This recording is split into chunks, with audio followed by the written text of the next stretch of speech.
నమస్తే, welcome to వి3 news. నేను దుమ్మాజి నవీన్. ఒక వ్యక్తి యొక్క అందం ఆ వ్యక్తి యొక్క healthy skin and healthy hair పైన ఆధారపడి ఉంటుంది. అంటే ఇప్పుడు మనం చాలామంది చూసుకుంటాం, వ్యక్తి యొక్క అందం అనేది స్కిన్ పైన మచ్చలు లేదంటే హెయిర్ ఫాల్ వల్ల వారి ఆరోగ్య సమస్యల బాధపడుతూ ఉంటారు. అలాంటి వారు ఎలాంటి ట్రీట్మెంట్ తీసుకుంటే బాగుంటుంది, ఏ ట్రీట్మెంట్ తీసుకుంటే ఆ హెయిర్ ఫాల్ అనేది తగ్గుతుంది అనే విషయాలు మనతో పాటు పంచుకోవడానికి ఈరోజు మనతో పాటు ప్రముఖ డెర్మటాలజిస్ట్ ఉమాదేవి గారు ఉన్నారు. వారితో మాట్లాడి మిగతా విషయాలు తెలుసుకునే ప్రయత్నం చేద్దాం. Hello madam, how are you? Fine madam, thank you madam. ముఖ్యంగా మనం చూసుకుంటున్నట్లయితే ఇప్పుడు చాలామంది ప్రజలు కానీ మామూలు వ్యక్తులు కానీ చాలా సమస్యలు ఎదుర్కొంటున్నారు. కరోనా విషయంలో కానీ, కరోనా తర్వాత కూడా అంతకుముందు చూసుకుంటే చాలామంది మెయిన్ ప్రాబ్లంగా చూసుకుంటున్నట్లయితే ఒక హెయిర్ ఫాల్ అనేది హెయిర్ ఊడిపోవడం వల్ల చాలా సమస్యగా ఉంది. ఈ సమస్యకు ఎలాంటి పరిష్కారం ఉంటుంది, ఆ హెయిర్ ఫాల్ అనేది ఎందుకు ఊడిపోతుంది, దానికి ఎలాంటి ట్రీట్మెంట్ మీరు చేస్తారు? ఓకే, హెయిర్ ఫాల్ అనేది ఆడవాళ్ళలో మగవాళ్ళలో కొంచెం డిఫరెంట్గా ఉంటుంది. కాజెస్ వైజ్ లేడీస్లో అయితే జనరల్గా రక్తహీనత వల్ల, లేదంటే హార్మోనల్ ప్రాబ్లమ్స్ వల్ల, లేదైతే ఏదైనా సిక్ అయ్యి any kind of health issue వల్ల, స్ట్రెస్ వల్ల, డాండ్రఫ్ వల్ల, ఇవన్నీ కామన్ కాజెస్ ఆడవాళ్ళలో. మెన్లో అయితే మోస్ట్ కామన్ కాజ్ వచ్చేసి జెనెటిక్ కాజ్ అనమాట. వంశపారంపర్యంగా వచ్చేది వాళ్ళ ఫ్యామిలీలో జెనెటిక్ మేల్ ప్యాటర్న్ బాల్డ్నెస్ అంటాం కదండి, అది కామనెస్ట్ కాజ్ అనమాట.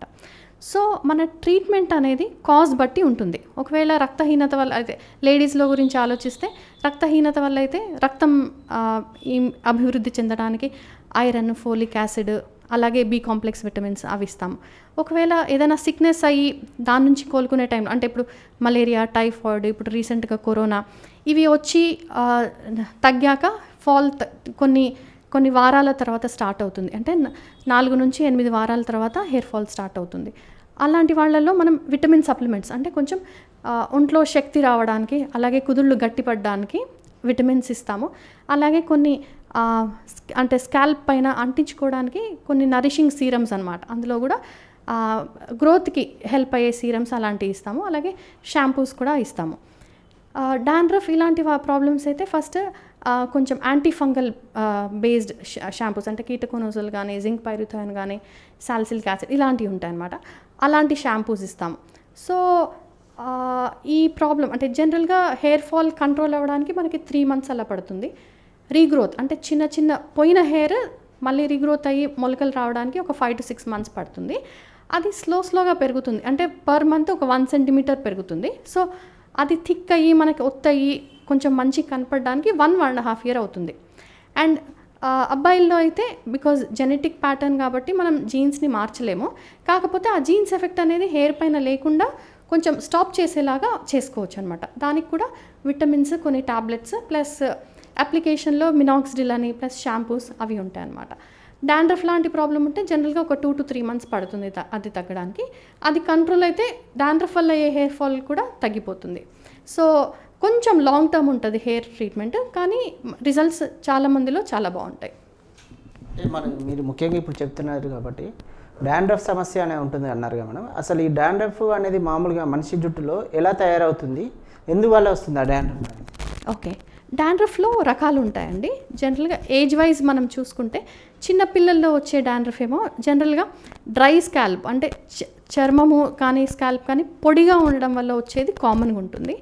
అప్పుడు వాళ్ళలో ఎక్కువ స్కిన్ పొట్టు లేవడము, డ్రై ఉండి అప్పుడప్పుడు ఇచ్చింగ్ కూడా రావడం అనేది జరుగుతుంది. అదే కొంచెం పెద్ద టీనేజ్లోకి వచ్చాక మన సెబేషియస్ గ్లాండ్స్ అంటాం కదా, ఆయిల్ గ్లాండ్స్లో ఆ నూనె ఉత్పత్తి అనేది స్టార్ట్ అవుతుంది, హార్మోనల్ చేంజెస్ వల్ల. అలా వచ్చినప్పుడు కొంచెం స్కాల్ప్ అనేది ఆయిలీగా అయ్యి స్కేల్స్ పొట్టులాగా వస్తుంది, కానీ అది ఆయిలీగా ఉండి జిడ్డుగా అవ్వడం ఎక్కువ అవుతుంది అనమాట. కొంచెం లేటర్ స్టేజ్లో వచ్చేది ఈదర్ డ్రై కానీ ఆయిలీ కానీ ఏదైనా ఉండే ఛాన్స్ ఉంది. సో ఏజ్ బట్టి కొంచెం మారుతూ ఉంటుంది. సో దానికి తగ్గట్టుగా ట్రీట్మెంట్ కూడా కాస్త మారుతూ ఉంటుంది అనమాట. చిన్న పిల్లల్లో అయితే మనం ఆయిలింగ్ ఎక్కువ చేస్తాం, ఆయిల్ అప్లై చేయడము, స్కాల్ప్ మాయిశ్చరైజ్గా పెట్టుకోవడం అనేది ఇంపార్టెంట్ ఉంటుంది. టీనేజ్లో ఏంటంటే ఆయిల్ అవాయిడ్ చేసుకొని కొంచెం ఆ ఆయిలీనెస్ని తగ్గించి అలాగే ఫంగల్ ఎలిమెంట్స్ కూడా తగ్గించేలాగా ఉంటుంది. సో లేటర్ ఏజ్ అడల్ట్ ఏజ్లో కూడా ఆ డాండ్రఫ్ బట్టి దానికి తగిన విధంగా మెడిసిన్స్ కానీ షాంపూస్ కానీ ఇచ్చేది ఉంటుంది. ఇప్పుడు మీరు చెప్పారు కదా మేడం, హెయిర్ ఫాలింగ్కి 3 months ట్రీట్మెంట్ ఉంటుందని చెప్పారు. ఆ ట్రీట్మెంట్ వల్ల ఏమైనా సైడ్ ఎఫెక్ట్స్ ఉంటాయా? ఒకవేళ ఈ ట్రీట్మెంట్ తీసుకున్న తర్వాత ఆ హెయిర్ అనేది ఎప్పటి నుంచి గ్రోత్ అవుతుంది? జనరల్గా హెయిర్ గ్రోత్కి ఇచ్చేవి మోస్ట్లీ విటమిన్స్ అండ్ రక్తం అభివృద్ధి చెందడానికి అండ్ నరిషింగ్ సీరమ్స్, షాంపూస్ ఉంటాయి. వీటి వల్ల 99% ఎలాంటి హాని ఉండదు. చాలా తక్కువ మంది పేషెంట్స్లో ఒకవేళ అంటే కొన్ని రేర్ కండిషన్స్ ఉంటాయి హెయిర్ ఫాల్ అవ్వడానికి, అంటే కనెక్టివ్ టిష్యూ డిజార్డర్స్ కానీ, లేదంటే ఆటో ఇమ్యూన్ ప్రాబ్లమ్స్ అని, లేకపోతే థైరాయిడ్ ప్రాబ్లమ్స్ కానీ, ఇంకా వేరే అలాంటి ప్రాబ్లమ్స్తో వచ్చే హెయిర్ ఫాల్కి వాటి కోసం ఏమైనా ఇచ్చే మెడిసిన్స్తో కొన్నిసార్లు సైడ్ ఎఫెక్ట్స్ ఉండే పాసిబిలిటీ ఉంటుంది. కానీ అవి అంత కామన్గా ఇవ్వము. అండ్ జనరల్గా ఏమన్నా మెడిసిన్ పడకపోయినా అది మనకి అంటే అలర్జిక్ రియాక్షన్ అనేది, అంటే ఇప్పుడు పారాసెటమాల్ తీసుకున్న రియాక్షన్ అనేది వచ్చే పాసిబిలిటీ ఉంటుంది చాలా తక్కువ మందిలో. అలాగా వీటిలో ఏమన్నా అయినా కానీ 1-2 daysలో మనకు తెలిసిపోతుంది పడకపోతే, అప్పుడు మనము మెడిసిన్ చేంజ్ చేసుకోవాల్సి ఉంటుంది. కానీ అది చాలా చాలా రేర్, అంత కామన్గా చూడం మనం. మీరు ఇప్పుడు ఇంతకుముందు చెప్పినట్టు అంటే హెయిర్ ఫాలింగ్కి ట్రీట్మెంట్ 3 months టైం పడుతుంది అన్నారు కదా. హెయిర్ గ్రోత్కి ఆ గ్రోతింగ్ అనేది ఎప్పటి నుంచి మొదలవుతుంది? ఒకవేళ మీరు ట్రీట్మెంట్ తీసుకున్న తర్వాత హెయిర్ గ్రోత్ అయిన తర్వాత కూడా మళ్ళీ ఊడిపోయే అవకాశం ఏమైనా ఉంటుందా? ఓకే, జనరల్గా మనం హెయిర్ ట్రీట్మెంట్ స్టార్ట్ చేశాక ఫాల్ తగ్గడానికి 2 to 3 months పడుతుందండి. తర్వాత రీగ్రోత్ అంటే చిన్న చిన్న బేబీ హెయిర్స్ కానీ మొలకలు కానీ రావడానికి 5 to 6 months పడుతుంది. అది కొంచెం పెరిగి థిక్ అయ్యి ఒత్తయి, అంటే మనకి డెన్సిటీలో చేంజ్ అయ్యి నా జుట్టు ఒత్తయింది అని అర్థం కావడానికి మనకి 1 year టైం అలా పడుతుంది, 1.5 year. తర్వాత ఇప్పుడు మనకి ఆ హెయిర్ ఫాల్ అనే ఎందుకు వచ్చిందో ఆ కారణం మీద డిపెండ్ అవుతుంది. దాని తర్వాత మనకి ఆ వచ్చిన హెయిర్ని మెయింటైన్ చేసుకోవాలా లేదా అనేది. ఇప్పుడు ఎగ్జాంపుల్ అమ్మాయిల్లో ఇందాక చెప్పినట్టు ఒకవేళ రక్తహీనత వల్ల కానీ, లేకపోతే ఏదైనా ఫీవర్ వచ్చి, లేకపోతే సిక్ అయ్యి, సర్జరీ అయ్యి ఏదైనా అయిన హెయిర్ లాస్ అనేది రీగ్రోత్ అయ్యాక జనరల్గా ఆ హెయిర్ అనేది నిలుస్తుంది. అంటే తర్వాత ఏం ప్రాబ్లమ్స్ ఉండవు. అంటే 1.5 yearకి అవి థిక్ అయ్యి ఒత్తాయి పెరిగాక జనరల్గా అవేమీ ఊడిపోవు. అయితే ఆ అబ్బాయిల్లో ఒకవేళ జెనెటిక్ కాజెస్ వల్ల అయిన హెయిర్ లాస్ అయితే, బికాజ్ మనం బాడీలో జీన్స్ మార్చలేం కాబట్టి ఆ వచ్చిన హెయిర్ని కాపాడుకోవడానికి మెయింటెనెన్స్ అనేది కంపల్సరీ అవసరం పడుతుంది. సో మనకి ఎంతకాలం హెయిర్ కావాలంటే అంతకాలం ఆ అప్లికేషన్స్ కానీ, విటమిన్స్ కానీ, షాంపూస్ కానీ కంటిన్యూ చేసుకునేది ఉంటుంది. అండ్ కొన్ని ప్రాబ్లమ్స్లో అంటే థైరాయిడ్ లాంటి ప్రాబ్లమ్స్లో ఆర్ ఇంకేదైనా ఈ ఇందాక చెప్పినట్టు కనెక్టివ్ టిష్యూ ప్రాబ్లమ్స్లో ఇలాంటి ఏమన్నా ఉంటే కొన్నిసార్లు ఇంకా మెయింటెనెన్స్ అనేది అవసరం పడుతుండొచ్చు. మేడం, ఇప్పుడు ఇంకోటి ఏంటంటే ఒక వ్యక్తి అది మనం ఇంతకుముందు మాట్లాడినట్టు ఒక వ్యక్తి యొక్క అందం అనేది మన మామూలుగా హెల్తీ స్కిన్ పైన డిపెండ్ అయి ఉంటుంది అన్నారు కదా. ఈ స్కిన్ పైన చాలామందికి చాలా సమస్యలు వస్తున్నాయి. మామూలుగా మచ్చలు కానీ అలాంటివి రావడం వల్ల చాలామంది అంటే వాళ్ళకు ఒక అనీజీగా ఫీల్ అవుతున్నారు. అందం అనేది చెడిపోతుందని. ఇప్పుడు ఉదయం లేచినప్పటి నుండి వాళ్ళు అద్దంలో వాళ్ళ అందాన్ని చూసుకుంటారు. అలాంటి ముఖంలో చూసుకున్నప్పుడు మచ్చలు ఏర్పడినప్పుడు చాలా కొద్దిగా ఇబ్బందిగా ఫీల్ అవుతారు. అంటే ఈ మచ్చలు దేనివల్ల వస్తాయంటారు? ఓకే, మొహం పైన మచ్చలు అనే వాటికి చాలా కారణాలు ఉంటాయండి. అందులో హార్మోనల్ ప్రాబ్లమ్స్, లేదంటే పింపుల్స్ వచ్చి దాన్ని మచ్చలు పడడము, లేదా కొన్ని కైండ్ ఆఫ్ అలర్జీస్, కొన్నిసార్లు రియాక్షన్స్ అవ్వడము, అండ్ కొన్నిసార్లు లైట్ ఎలర్జీ అంటాం అది అవ్వడము, లేకపోతే మెడిసిన్స్ పడకపోవడం, ఇలా చాలా కారణాలు ఉంటాయి. సో మనం జనరల్గా చూసే చాలామందిలో కామన్ ప్రాబ్లమ్స్ ఏంటంటే పింపుల్స్తో వచ్చి తర్వాత మచ్చలు మిగిలిపోవడం. వాటికి మనం పింపుల్స్ కోసం, మచ్చల కోసం మంచి ట్రీట్మెంట్స్ ఉంటాయి, క్రీమ్స్ ఉంటాయి, ఫేస్ వాషెస్, ఇంకా ఫర్దర్గా అది చాలా సివియర్గా ఉంటే మనం కెమికల్ పీల్స్ అని, లేజర్స్ అని చాలా ఉంటాయి అన్నమాట. వాటితో చాలా బాగా తగ్గించుకోవచ్చు. అలాగే ఇంకొక కామన్ కారణము హార్మోనల్ పిగ్మెంటేషన్, అంటే దాన్ని మెలాజ్మా అంటాము, అంటే తెలుగులో మంగు అంటారు. సో అదేంటంటే కొంచెం ఎస్పెషలీ లేడీస్లో ప్రెగ్నెన్సీ టైంలో కానీ, లేకపోతే మెనోపాజ్లో కానీ ఎక్కువగా వచ్చే అవకాశం ఉంటుంది. అది కూడా ఆ హార్మోనల్ ప్రాబ్లం కాబట్టి అది కొంచెం లాంగ్ టైం పడుతుంది, అంటే ఎక్కువ రోజులు పడుతుంది ట్రీట్మెంట్ కోసం తగ్గడానికి కూడా. తగ్గాక కూడా కొంచెం మెయింటెనెన్స్ కూడా అవసరం పడుతుంది. అలాగే వేరే కారణాలు అంటే కొన్నిసార్లు అలర్జిక్ రియాక్షన్స్, అంటే సపోజ్ హెయిర్ డై ఏమన్నా వాడాము, లేకపోతే బింది డర్మటైటిస్ అంటాం, అది పెట్టుకోవడం వల్ల, లేకపోతే పర్ఫ్యూమ్స్, కాస్మెటిక్స్ వాడుకోవడం వల్ల అవి పడకపోవడం వల్ల వచ్చే మచ్చలు, పిగ్మెంటేషన్లు కూడా ఉంటాయి. అవి తగ్గించుకోవాలి అంటే ఫస్ట్ మనకి ఏది పడట్లేదో అది ఫస్ట్ మానేసి ఉన్న పిగ్మెంటేషన్ కోసం ట్రీట్మెంట్ చేస్తామన్నమాట. సో దాంతో కూడా అవి తగ్గించుకోవచ్చు. అండ్ కొన్నిసార్లు బాగా ఎక్స్పోజర్, అంటే బయట తిరిగే వాళ్ళు అంటే లైట్ బాగా ఎక్స్పోజ్ అయ్యి బాగా ట్యాన్ అవ్వడము, మచ్చలు అవ్వడము, అది కూడా అవుతుంది. అలాంటి వాళ్ళలో ఫోటో ప్రొటెక్షన్, అంటే లైట్ నుంచి కాపాడుకొని అండ్ వచ్చిన ప్రాబ్లమ్ని, వచ్చిన ట్యాన్ని తగ్గించుకునే విధంగా రకరకాల ట్రీట్మెంట్స్ ఉంటాయి. ట్రీట్మెంట్స్లో ఏంటంటే ఇందులో కూడా supplements, creams, photo protection, lightning agents, plus ఇవి ఒకవేళ సరిపోకపోతే ఆర్ వీటితో కొంచెం తగ్గి ఇంకేమైనా మిగిలి ఉంటే మనకి అడ్వాన్స్డ్ ప్రొసీజర్స్ కూడా ఉంటాయి అన్నమాట. లేజర్స్ అని, పీల్స్ అని, అలాగా. మనం చెప్పాం కదా మేడం, స్కిన్ ఎలర్జీస్ అనేది ఏర్పడతాయి అన్నారు కదా, అంటే ఇది విటమిన్స్ లోపం వల్ల ఏర్పడతాయి అంటే ఎలాంటి ప్రాబ్లమ్స్ ఉంటాయి దీనివల్ల? ఓకే, ఎలర్జీలో అండి రకరకాలు ఉంటాయి. కొన్నిసార్లు మనం ఏదైనా వేరే ప్రాబ్లం కోసం మెడిసిన్స్ తీసుకుంటాం, ఓకే, డ్రగ్ రియాక్షన్స్ అంటాము, అది ఒకటి అయి ఉండొచ్చు. ఇంకొక ఎలర్జీ ఏంటంటే లైట్ ఎలర్జీ, అంటే ఇప్పుడు మనం కూర్చుని సన్ అయినా ఉండొచ్చు, లేకపోతే ఈ tube lights or any form of light, అది ప్లియోమార్ఫిక్ లైట్ ఎరప్షన్ అంటాం అనమాట, అది అయి ఉండొచ్చు. లేదంటే కొన్నిసార్లు హెయిర్ డై వాడతాము, అది పడకుండా ఎలర్జీ రావచ్చు.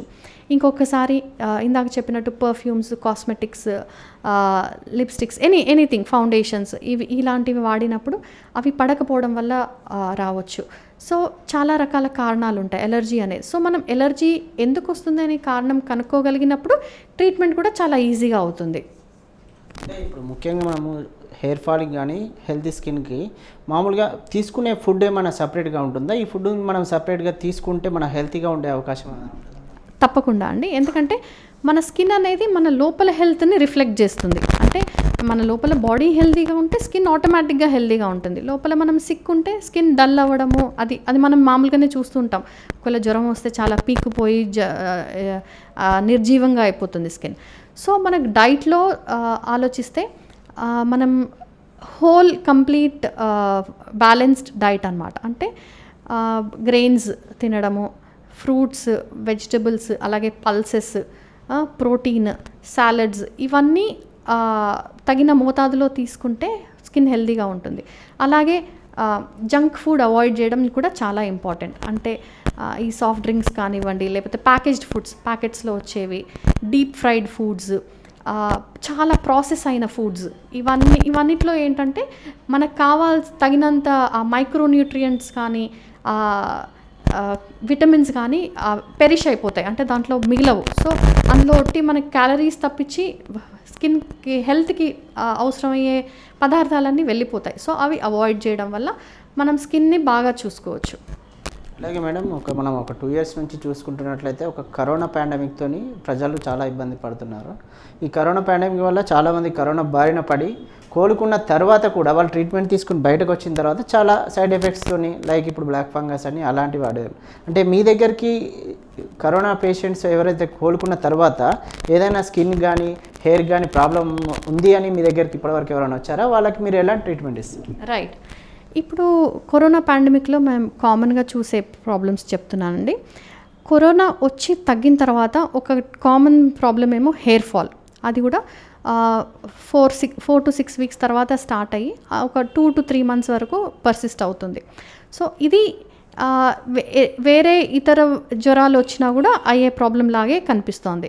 దీనికి కొంచెం బాడీ స్ట్రెంగ్తన్ అవ్వడానికి, plus hair roots and strengthen అవ్వడానికి విటమిన్స్, అలాగే కొన్ని సీరమ్స్, అంటే కుదుళ్ళు గట్టిపడడానికి, ప్లస్ కొన్ని షాంపూస్ అవి ఇస్తే జనరల్గా మనకు అది 2 to 3 monthsలో అది తగ్గిపోతుంది.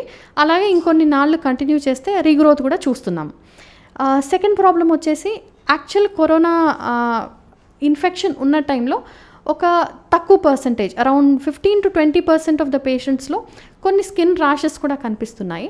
అయితే అది కొన్నిసార్లు రెడ్గా, లేకపోతే కొన్నిసార్లు ఇలా బ్రూజెస్ అయినట్టుగా, కొన్నిసార్లు ఈ లివిడో రెటిక్యులారిస్ అంటాం, అంటే ఈ ఫింగర్ టిప్స్ ఇవి కొంచెం రెడ్గా అయిపోవడం, ఎస్పెషలీ జాయింట్స్ దగ్గర, స్మాల్ జాయింట్స్ దగ్గర రెడ్ అవ్వడం, ఇలాంటివి కనిపిస్తున్నాయి. కాకపోతే ఇలాంటివి మేము క్లినిక్లో ఎక్కువగా చూడట్లేదు, ఎందుకంటే ఆ టైంలో వాళ్ళు హాస్పిటల్లో కానీ క్వారంటైన్లో కానీ ఉంటున్నారు. అలాంటివి అంటే ఆన్లైన్ క్వశ్చన్స్ అడిగినప్పుడు అలాంటి టైంలో అవి చూస్తున్నాం అనమాట. కానీ జనరల్గా అవి కొన్ని రోజుల్లో కానీ కొన్ని వారాల్లో కానీ అవి తగ్గిపోతున్నాయి. సో దానికి కొంచెం క్రీమ్స్ కానీ యాంటీ అలర్జిక్ టాబ్లెట్స్ యాడ్ చేస్తే అవి హెల్ప్ అవుతున్నాయి. ఇంకొక థర్డ్ ప్రాబ్లం వచ్చేసి కరోనా ట్రీట్మెంట్ ఇచ్చినప్పుడు మెడిసిన్స్ వాడుతున్నారు. అంటే జనరల్గా అందులో యాంటీవైరల్సే కాకుండా స్టీరాయిడ్స్ కూడా ఇస్తున్నారు. సో ఆ స్టీరాయిడ్స్కి సైడ్ ఎఫెక్ట్స్ అనేవి కూడా చూస్తున్నాం. జనరల్గా ఆ స్టీరాయిడ్స్ ఇచ్చి ఆపేశాక అది ఆపేసిన తర్వాత ఇమీడియట్గా కానీ ఆర్ కొన్ని రోజుల తర్వాత కానీ పింపుల్స్కి అంటే పింపుల్స్ వచ్చినట్టుగానే కనిపిస్తాయి, బంప్స్ లాగా ఫేస్ పైన, అప్పర్ బాడీ అంటే చెస్ట్, బ్యాక్, షోల్డర్స్ పైన. ఇది కామన్గా చూస్తున్నామండి. సో ఇది కూడా అంటే స్టీరాయిడ్ స్టాప్ చేసినాక కొన్ని వారాల్లో స్లోగా మనం ట్రీట్మెంట్ ఇవ్వకపోతే స్లోగా తగ్గుతుంది. దానికి కూడా కొన్ని క్రీమ్స్ ప్లస్ అవి కొంచెం ఫాస్ట్గా తగ్గడానికి మనం మెడికేషన్ ఉంటుంది. సో అవి వాడుకున్నప్పుడు ఇంక కొంచెం త్వరితంగా తగ్గుతుంది. ఇంకోటి మేడం, ఇప్పుడు మనం అంటే తరచుగా చాలామంది దగ్గర చూస్తున్నట్టు ఏంటంటే ఇప్పుడు కళ్ళ కింద మచ్చల్లాగా ఈ కింద బ్లాక్గా అవుతుంది చాలామందికి. అంటే చాలామంది చాలా ఇబ్బంది పడుతున్నారు. అంటే దీనికి ఎలాంటి ట్రీట్మెంట్ తీసుకోవాలి, ఎవరిని కలిస్తే బాగుంటుంది ఈ ట్రీట్మెంట్కి అనేది తెలియక చాలామంది సమస్యలు ఎదుర్కొంటే అలాంటి వాళ్ళకి మీరు ఏం చెప్తారు? ఓకే, కళ్ళ చుట్టూ డార్క్ అనేదండి అది రకరకాల కారణాల వల్ల ఉంటుంది. ఒకటేమో ఫ్యామిలీలో వేరే వాళ్ళకి ఉండడం వల్ల అవ్వడము, ఇంకొకటేమో అకాంతోసిస్ అంటాము, అంటే స్కిన్ ఫోల్డ్స్ ఉన్న దగ్గర, అంటే నెక్ కానీ అరౌండ్ ఐస్ కానీ అండర్ ఆర్మ్స్, గ్రాయిన్స్ ఈ ప్లేసెస్లో ఉండడము. థర్డ్ వచ్చేసి ఐ స్ట్రెయిన్ వల్ల, అంటే లాట్ ఆఫ్ టీవీ కానీ సిస్టమ్ కానీ చూడటం వల్ల. నెక్స్ట్ ల్యాక్ ఆఫ్ స్లీప్, నిద్ర సరిగ్గా రెస్ట్ ఇవ్వకపోవడం వల్ల వచ్చేది. అలాగే కొన్నిసార్లు అలర్జీ అరౌండ్ ఐస్ చుట్టూ అయ్యే ఎలర్జీ వల్ల అది ర్యాష్ లాగా అయ్యి అది పిగ్మెంటేషన్గా మిగిలిపోవడము, ఇవి కామన్ కాజెస్ అన్నమాట. అయితే దీంట్లో ఈ కాజ్ బట్టి ట్రీట్మెంట్ కొంచెం డిఫరెంట్గా ఉంటుంది. ఫస్ట్ మనం కాజ్ని కరెక్ట్ చేసుకోవాలి. ఒకవేళ స్ట్రెయిన్ ఉంటే తగ్గించుకోవడం, స్లీప్ సరిగ్గా మంచిగా నిద్రపోవడము, ఐ స్ట్రెయిన్ ఉంటే దాన్ని తగ్గించుకొని మధ్యలో 1-2 అవర్స్కి ఐ రెస్ట్ ఇవ్వడము. అలాగే లైట్తో అగ్రివేట్ అయ్యే ఫ్యాక్టర్స్ అయితే లైట్తో ప్రొటెక్షన్ చేసుకోవడము. అండ్ అకాంతోసిస్ అంటే ఫ్యామిలీలో ఎవరికన్నా డయాబెటీస్, ఇన్సులిన్ రెసిస్టెన్స్ ఉన్న వాళ్ళలో అకాంతోసిస్ అని వస్తుంది. సో అది డైట్, ఎక్సర్సైజ్ వల్ల కరెక్ట్ చేసుకోవడం. సో ఇలాంటివన్నీ చేసుకోవాలి. ఇవి కాకుండా మేమిచ్చే ఇవేమో లైఫ్ స్టైల్ మోడిఫికేషన్స్.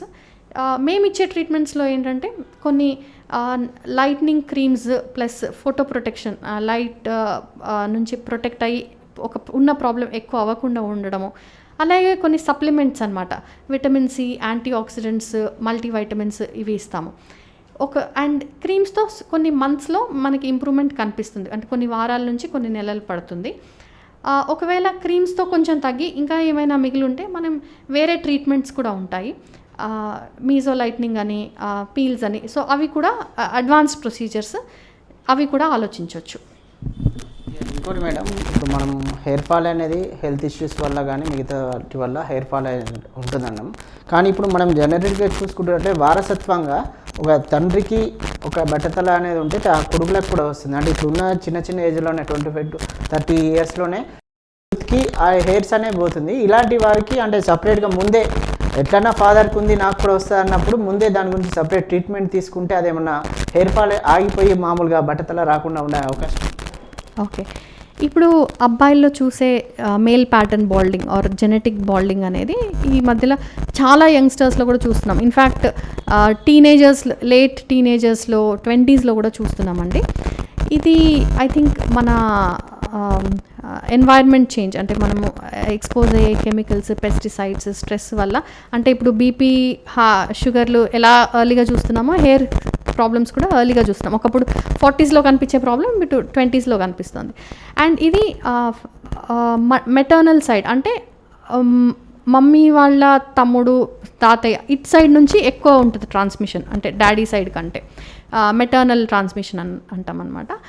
అండ్ ఇది ప్రివెన్షన్ అంటే ఒకవేళ ఒకటేమో అంటే డైట్లో కొంచెం స్ప్రౌట్స్, ఇందాక చెప్పినట్టు హెల్తీ డైట్, స్ప్రౌట్స్ తీసుకోవడము, ఫ్రూట్స్ తీసుకోవడము, సీజనల్ ఫ్రూట్స్ ఎస్పెషల్లీ దానిమ్మ, యాపిల్ ఇలాంటివి, అండ్ జంక్ ఫుడ్ అవాయిడ్ చేయడము కొంతవరకు హెల్ప్ చేస్తుంది.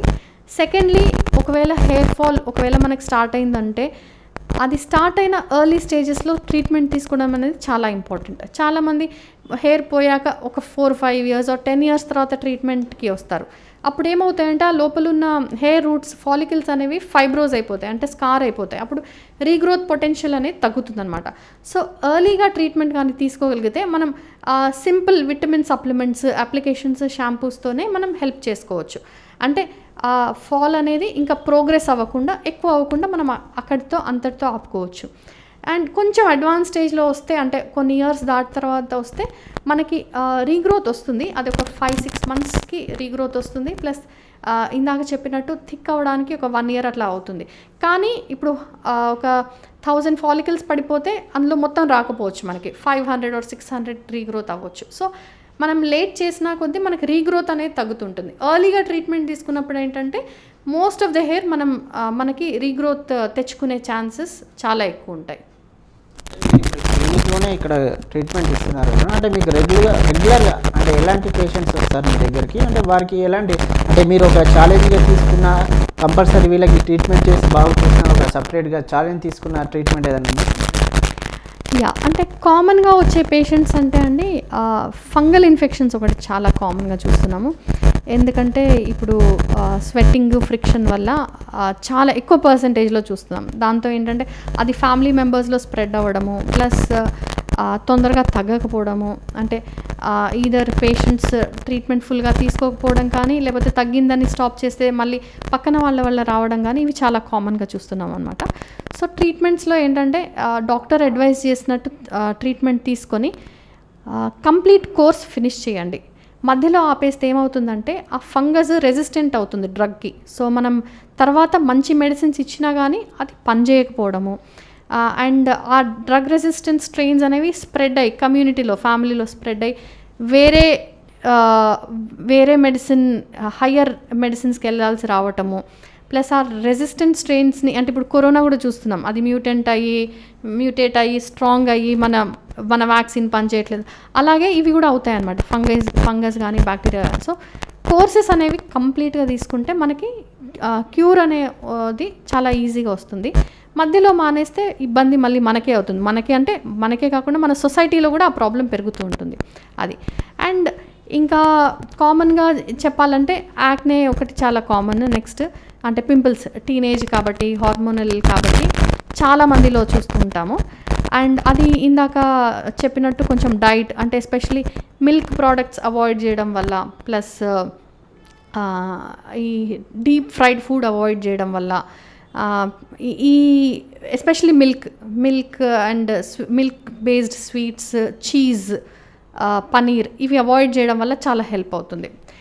అండ్ ఇంకా కామన్ ప్రాబ్లమ్స్ అంటే నెక్స్ట్ హెయిర్ ఫాల్ చాలా కామన్గా చూస్తుంటాము, డాండ్రఫ్, హెయిర్ ఫాల్, అవి ఇందాక మనం డిస్కస్ చేసుకున్నాము.